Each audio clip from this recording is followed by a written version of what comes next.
Every time our athletes walk into this weight room, they're going to be pushed to the max. Let's go! Let's go! The barbell hasn't changed in over 100 years. I can take a 25-pound plate and we'll go out on the turf and I'll have you hating life. We talk about straining your gut, pushing past that comfort level. I want a lot of energy. What better breeding ground is there for being a success in life than the weight room?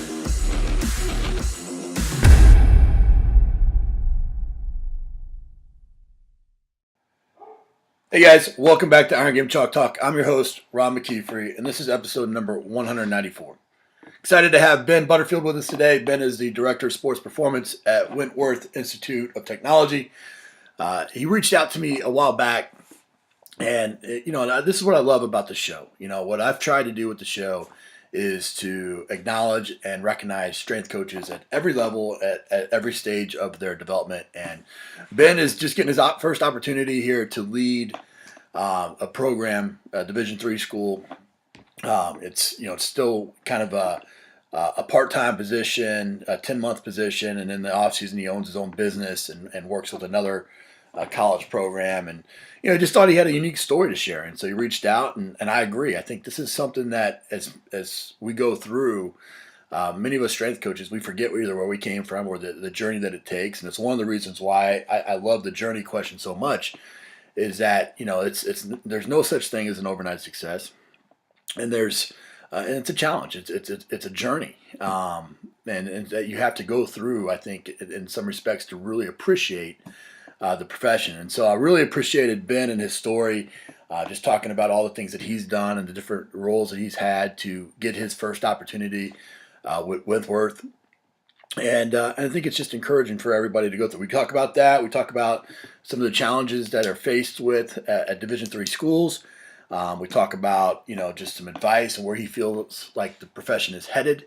And so it's just refreshing to be able to talk to a young coach that's trying to make a difference in his own way and is willing to put himself out there for everybody to see and learn from. And so appreciate Ben coming on the show. Before we get to his episode, I want to recognize our sponsor for this episode, Iron Grip. As you guys all know, I'm a big fan of Iron Grip plates, barbells. I've put it in multiple facilities that I've done, including my own garage.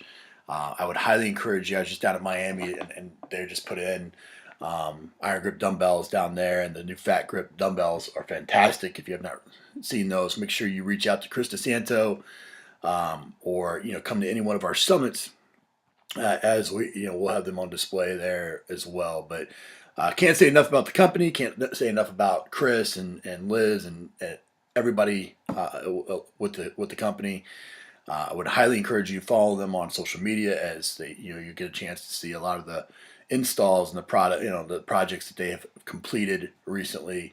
But just a great company to be associated with. So appreciate them sponsoring the show. Please reach out to them on social media and say the same as they continue to help us bring this show to you for free. Sit back and enjoy this episode, and we'll see you on the other side. And just a quick note before we jump into this episode, like the last episode and the episode after this, I shot these all on the same day, and for some reason, it did not record the video. So I apologize to Ben and you guys that watch the live or the video aspect of this podcast. It is just going to be an audio podcast, but we'll still be bringing it to you in multiple channels. So hope that doesn't offend you guys too much, and we'll try to get the problem fixed in upcoming months. Thanks. All right, guys, welcome back to Iron Game Chalk Talk. I have Ben Butterfield with us. Ben is the Director of Performance at Wentworth Institute of Technology. It's a D3 school up in Boston, Mass. He spent some time with Assumption as well. And, man, I appreciate you coming on the show, man. Definitely, Ron. Thank you for having me. Ben, part of my motivations with this show are not just to have the experienced 30-year-old, 30 plus years in the business strength and conditioning coach, but it's also to just talk about things that are pressing, that are facing strength and conditioning in general. And as a coach that's gone through, you've had lots of internships, you're getting your first opportunity to run a program. You've battled your way through this profession, and you reached out to me and just said you had a unique story, and I agree after hearing your story. So everybody that's just getting to know you, talk a little bit about your journey, just kind of Reader's Digest version. Where you been? What have you done? And what's led you there to Wentworth? Definitely. I mean, I appreciate the opportunity to come on and kind of give back a little bit. I'm an avid listener to the show. For myself, ton of volunteer work, ton of internships, but that's really kind of the way you have to go, where you kind of have to work for free before you can eventually get a paycheck. For myself, I graduated from Westfield State. At the time, I needed 6 more credits to fulfill my undergraduate degree in health fitness, and I did not want to go back to school and sit in class. And so I walked down to the kind of internship desk, and something I'll remember the rest of my life, where I had a 297 GPA, and I needed a 3.0 to qualify for an internship. And so the woman told me that, and she was like, you know what? You walked all the way down here, and you present well. I'm going to go ahead and allow you to apply for internships. So I was definitely appreciative, because I was going to get an internship, get some experience, and at the time I didn't quite qualify for it. I missed it by maybe like 300ths of a point. So I went on. This is in 2007. I went on and I interviewed at Northeastern University and Harvard University. I ended up taking an internship at Northeastern University 2007 under Joel St. Clair. I did that because it was part-time and it allowed me to work also. So at that time, I was working at Velocity Sports Performance in Sudbury, Massachusetts, and I was splitting time at night going into Northeastern University. So my day looked like Velocity Sports Performance in the morning from about 9 to 2, and then I'd shoot into Northeastern and work about 3 to 9, 3 to 10. There was Joel St. Clair. I worked with football with him, and Dan Boothby and Art Horn with basketball, and Dan Boothby with men's ice hockey. So I kind of had 3 of the premier sports and assisting with them. First time getting my feet wet. I didn't quite know if I wanted to do sports performance or personal training, so I was just kind of at that crossroad. Really enjoyed what I was doing. They kind of gave me women's basketball to start with, and take my feet from there. I had a track background, so I had to bring them through some track workouts, so they kind of enjoyed that.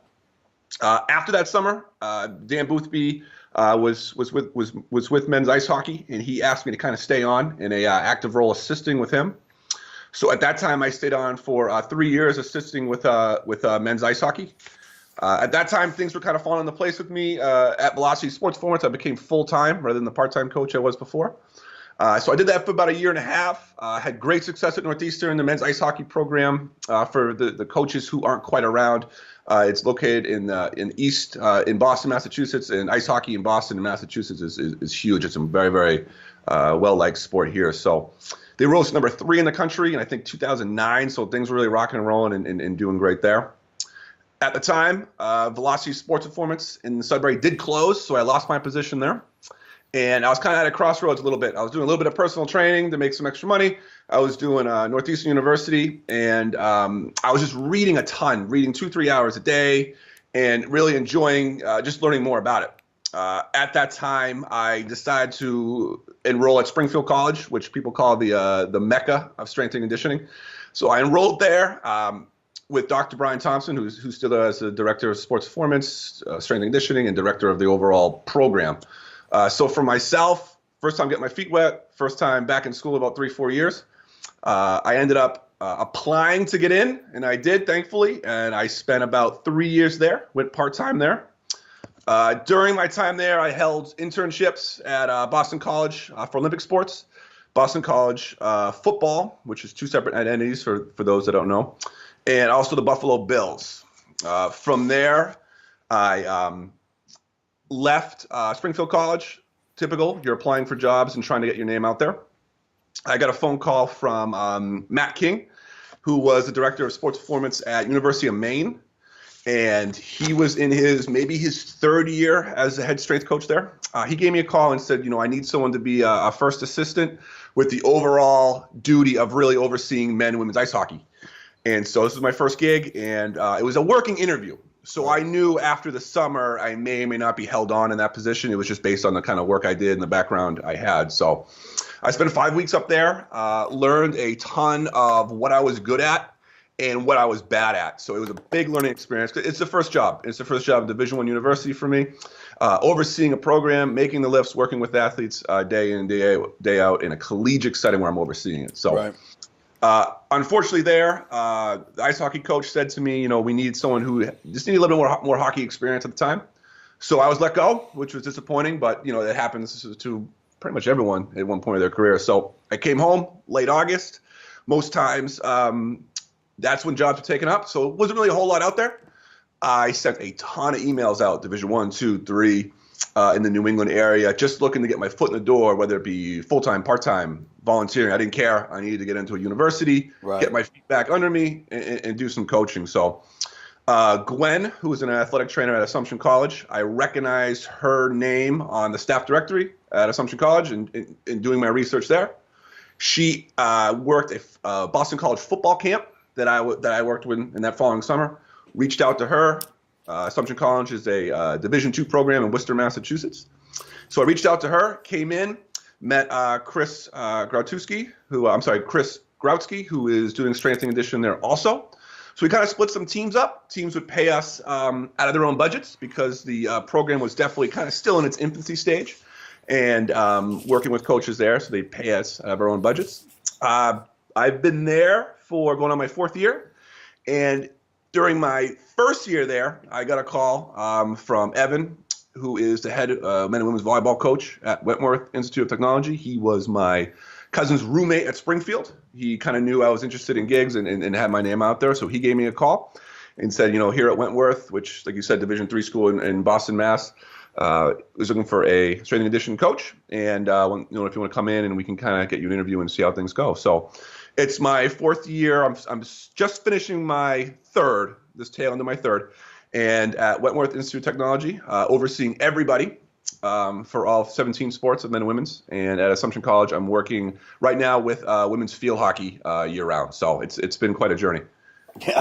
Yeah, that's the thing about this field is if you're going to be in it for any period of time, it's gonna be a journeyman's profession, and you've had your fair share in a short amount of time, and still, to be fair, still kind of going at it, right? You're in kind of 2 part-time type of roles that create a full-time job. Definitely. There's a couple things I want to dig out of your story. One is the connections. And how important that is. As you mentioned that, you mentioned a trainer that had worked a football camp. You mentioned a cousin's roommate. Those are the things that people don't. When you're going in it, there's a sense of pride that you want to either do it on your own or you're only focused on the people at the top. And there's so many people that you come into contact with on a daily basis that can potentially help you. And that's how you need to look at, every administrator, every trainer, every, coach that you meet that's a visiting coach. Those are all opportunities to develop a relationship as you go. And so one of the things that I always tell people to do is to draw, draw a 50-mile radius and go do site visits, but also is to write down every single coach that you ever had as an athlete, and then basically reach out to them and let them know that you're going to be in this field, and 2, find out who's their best strength and conditioning contact, and because every one of them, probably went to college, probably had a strength coach, and can recommend somebody, and you never know where those are going to go. The second thing I want to dig out is the why. Here you are, 1, 2, 3, 4, 5, 6 on your 7th opportunity. Still kind of, in some respects you're living the dream. In some respects you're, it's like, man, I'd like to get a full-time paycheck. Why keep going? For me, I love training athletes. In the summertime, both those gigs are 10-month gigs, and in the summertime I do a high school strength and conditioning camp where I work with mostly ice hockey players in that Eastern Mass area. So for me, you need to enjoy the relationships you build with the men and women in the high school, in the college setting, and they keep me young, and I really enjoy the relationships I build with the athletes and working with them. I'm a pretty high energy guy. I'm passionate and enthusiastic about it. So I just really enjoy training somebody in their sport and then watching them go play it. Like they can be an absolute stud in the weight room, but then when they get in the field, they're a different kind of person. And I just enjoy watching them put all this work into it and then going out on the field. At Assumption, the women aren't there to lift weights and run sprints. They're there to play field hockey. However, the running and lifting will help them in their sport, but they may not all love it. So I think it's my job to make them love it, make them believe in it, and really get them to peak in their athletic ability. So I just love watching kids train and athletes train, and then go watching them play the sport they love. It's something that I've always enjoyed doing. Absolutely.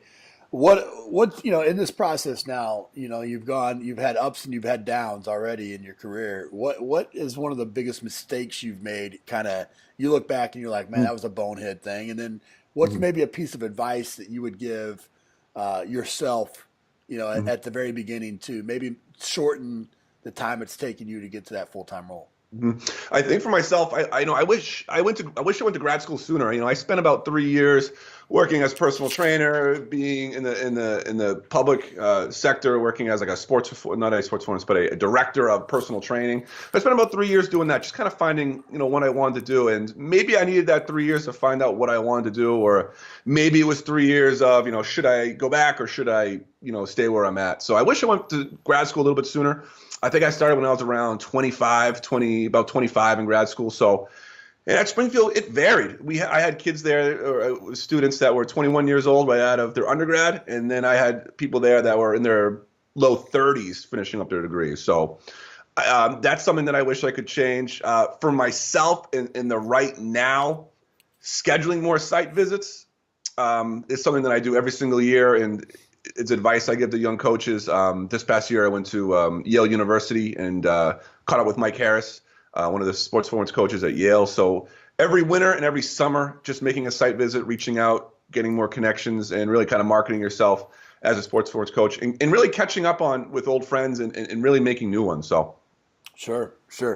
What now you're. I mean, even though it's a 10-month position and all that, I mean, you're leading a program at Wentworth Institute.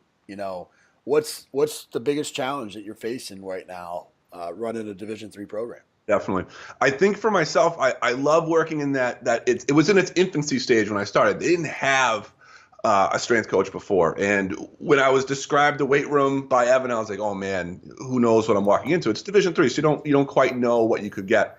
I walked in there, and it's got 5 squat racks, inlaid platforms. It's got 9 benches, 2 racks of dumbbells from 5 to 90. Plenty of free space, kettlebells, boxes, a wall to throw med balls on. So it really is a good situation where I can have 40 lacrosse players in there, and it's not a big S show. It's able to give a great flow and give a great presentation for the workout. So for me there, I think the toughest part is really scheduling. Coaches vary there. Some are part-time, some are full-time. So I may not be able to sit down with coaches on a daily basis because they may be only in there on a 10-month schedule, or they're really only in there for their preseason and in-season. And when it comes to out-of-season, they're not quite there. So my first year there, I sent out surveys to the coaches. What times do you want your team to train? Because their schedules. I don't. I kind of have an idea, but the times that best work for them. So I asked for times, I asked for goals and priorities, if I couldn't sit down and speak with them over the phone or in person. So that's kind of how I kind of settled in the first year, learn more about the coaches, learn more about the athletes before I really met anybody or kind of got in front of them. So what do so outside of scheduling and running the teams, what are some of the things that some of the tools that you use? I mean, you mentioned, sending out surveys. Did you do that through Google Docs, or did you just hand it to them? What were some of the tools that you used to kind of communicate with coaches that weren't there? Yeah, just basic Microsoft document or Word document and send it to them. And that's a way of introducing myself, introducing to the program. Let them know my goals, my priorities, the standards. Something as simple as, everyone's going to wear sleeves. Everybody's going to not wear the emblems of other schools or high schools, no gum, earrings, jewelry, no hats. Letting them know my priorities, my goals when those athletes come in the weight room. So it definitely was a culture shock because I wanted it to run like a big-time program.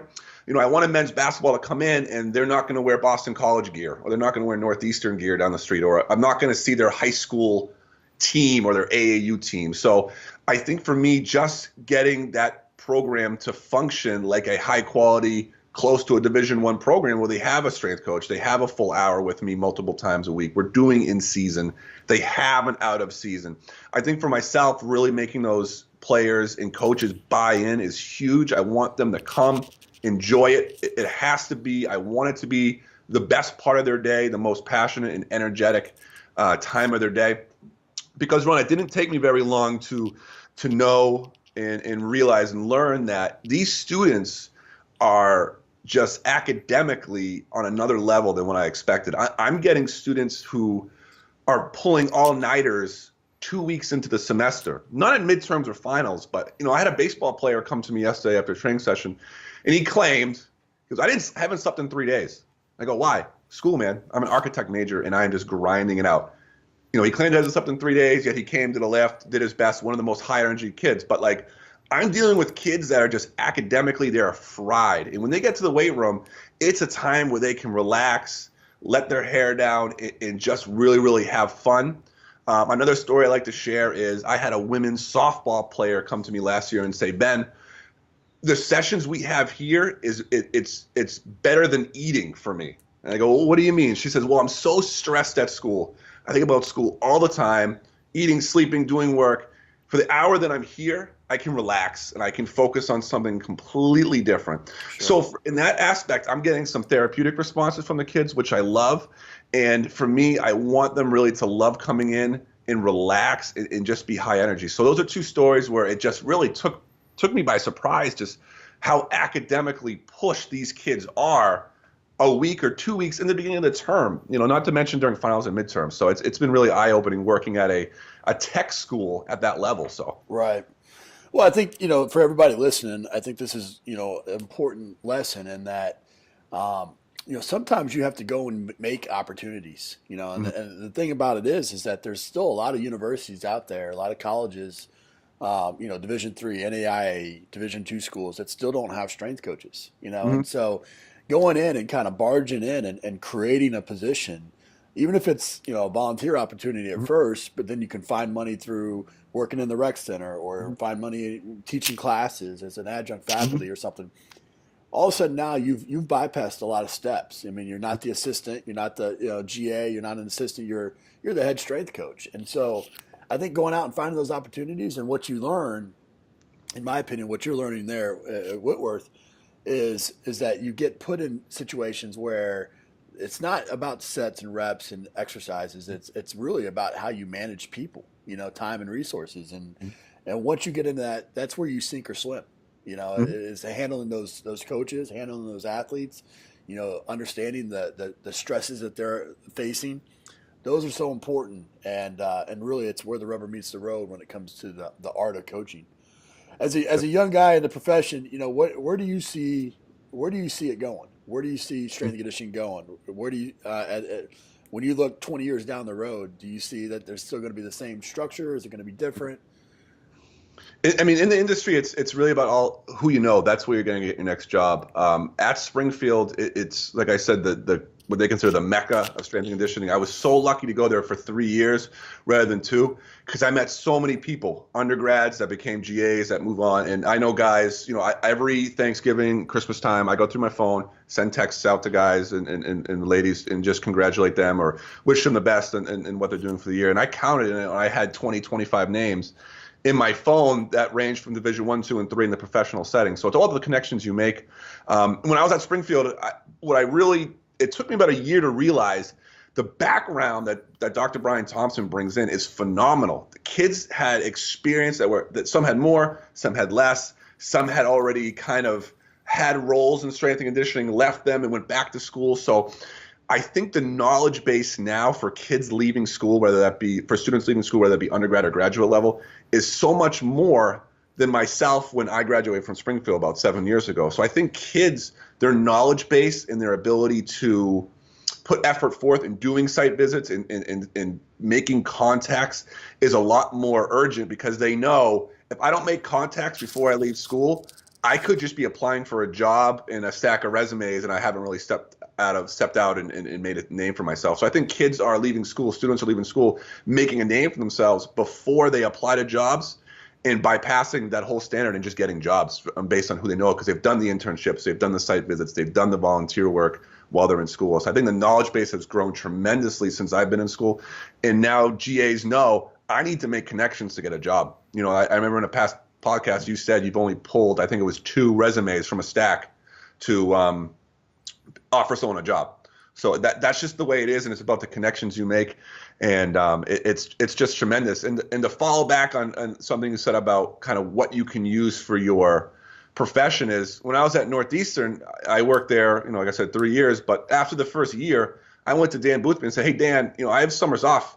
Is it okay if I make a flyer, advertise, and market myself? I'm the assistant here. I want to create a camp." And I went to Framingham State University, marketed, advertised, made my own camp, and advertised myself as hockey strength and conditioning, because that's what I was doing. My first year, I had 6 kids. This past year, I had 30. So it's grown exponentially. So that's something where you need to market yourself, advertise yourself, and that's how you kind of grow yourself in product. So definitely. Yeah, I agree with that 100%. Networking and branding is something that is not often taught and is often learned down the line. So knowing that early, I think, sets you apart. But also, I think, creating skill sets and specific topics, specific areas are going to be where this profession's headed. I think, having a CSCS athletic trainer on staff, I think having a CSCS registered dietitian on staff, or a CSCS sports scientist, I think are going to be 3 ways that young coaches can really separate themselves out right now. And I think it's even going to get more niche down than that as we go. Well, man, we end the show with some resources here. Give us the best piece of coaching advice you ever received. Definitely. I think I got kind of 2 coaches, 2 advices. So for people, I tell the athletes, especially at Assumption at the Division II level, which is a little bit higher standard, is just talent got you here, and now effort has to bring you the rest of the way. So I tell these athletes, when you leave high school, I know I'm probably getting the best player in their senior class. You made it to Division II level, and we are, thankfully, the past 2 years, we've been nationally ranked. I go, I'm getting the best field hockey player in their senior class. I go, to be honest, ladies, I'm probably getting the best 3 or 4 athletes in the past 5 or 6 years. I mean, you're a top shelf athlete. That's how you got here. Talent brought you here. You have to show me effort, because that's going to bring you the rest of the way. They go against, in the NE10, 5 to 6 schools are nationally ranked every year. So half the conference is nationally ranked that they play against. So I tell them, you're playing against extreme talent, and you're talented. However, you need to give great effort to break through that talent. And so I don't want to have talentless effort. I want you to be talented and show me great effort.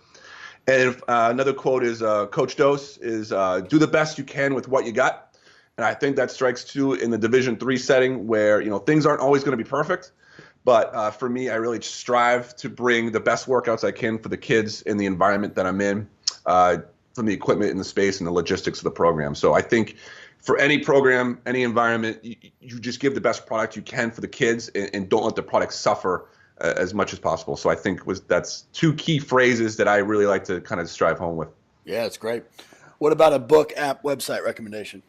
For me, for my app, my big app, honestly, is iTunes. I don't listen to the radio in the car. I think it's a waste of time, and I have a ton of podcasts I subscribe to and listen to. So for apps, I'd recommend iTunes. Any young coach out there, and just start listening to it. Listen to iTunes in your podcast, strength and conditioning podcast. It's a great way when you're sitting in the car kind of doing nothing to learn. Website, strengthperformance.com. Jobs, videos of workouts, upcoming clinics and seminars. So I've been kind of trying to go on that daily. 2 books, one in strength and conditioning and one not, is I'm currently reading, the title is Why Zebras Don't Get Ulcers. Yeah. Have you heard of that, Ron? Yeah, it's a great one. So by Robert Sapolsky. Yep. So it's a guide to stress-related disease and coping. And his big take-home message is, we as humans, we worry about relationships, work, things at home, bills, traffic, meeting. And we activate a short-term psychological system that is supposed to be for acute stress, but we're activating that psychological system in the long term. And that stress can break us down and lead to disease. So I'm only about 30, 40 pages in. It's kind of some heavy reading, but it's really, really cool. I heard him speak at the Boston Sports Medicine Group at Northeastern University 2 years ago, and that kind of got me into his reading. And in Strength and Conditioning, a book, one that I've heard people say before is Strength Coach Call to Serve by Jeff Connors. And I picked that book up originally because I wanted to really learn more about football and acceleration mechanics, which he does a phenomenal job on. And I just got a quick quote here I wanted to read from Connors himself that in the book that really stood out to me and helped me take home a great message in terms of conditioning. So that is from Jeff Connors here. So he said, defensive linemen today have to two platoon, which means, for those who don't know, play one side of the ball. And so they go full speed for 30 to 40 snaps a game. And he said, folks, that's a total of 4 minutes if each play goes 6 seconds. Remember, that's the total max effort demand over 3 hours. I almost get physically ill when I think of a player who can't go full speed, dominate an opponent, and help us win a game for a grand total of 4 minutes over 3 hours. I have zero sympathy for people who can't pull that off. So as a young strength coach, reading that, I'm like, wow, he just broke down the biomechanics of the sport and the energy systems, and that's what it is. And so if you want to study sports where you're not quite into it, because I've had a little bit of football background, but not a ton. I wanted to get on that book, and that's something that's kind of resonated with me. That quote, and I was like, wow, it's 4 minutes over 3 hours. I mean, that's tremendous. That's what you're training for. So that's something that was a big take-home message for me. No, that's fantastic. Well, Ben, man, I appreciate you coming on the show. And again, I think it shows a lot about you, a lot about your character, and what you're trying to do by reaching out and not waiting until you have all the answers to be on a show like this, or not having not being intimidated by putting yourself out there. I think that those are two things that oftentimes coaches are not willing to do. When you have to put yourself out there as a coach, you have to continue to you have to find ways to learn and challenge yourself, and by doing that, you continue to grow in this profession. And obviously, you're doing that. You're doing a great job up there, and really appreciate you coming on the show, man. Definitely. I appreciate you having me. And the big take-home message is definitely put yourself out there, schedule site visits, send out emails. A story I'd like to share quickly before we go is when I was trying to learn more about football, I reached out to one of your past interviewees, Coach Ken Manny. Yep. And it was 2014. It was the week of the, I think, Fiesta Bowl. No, I'm sorry, Rose Bowl. So Michigan State beat Stanford by 14.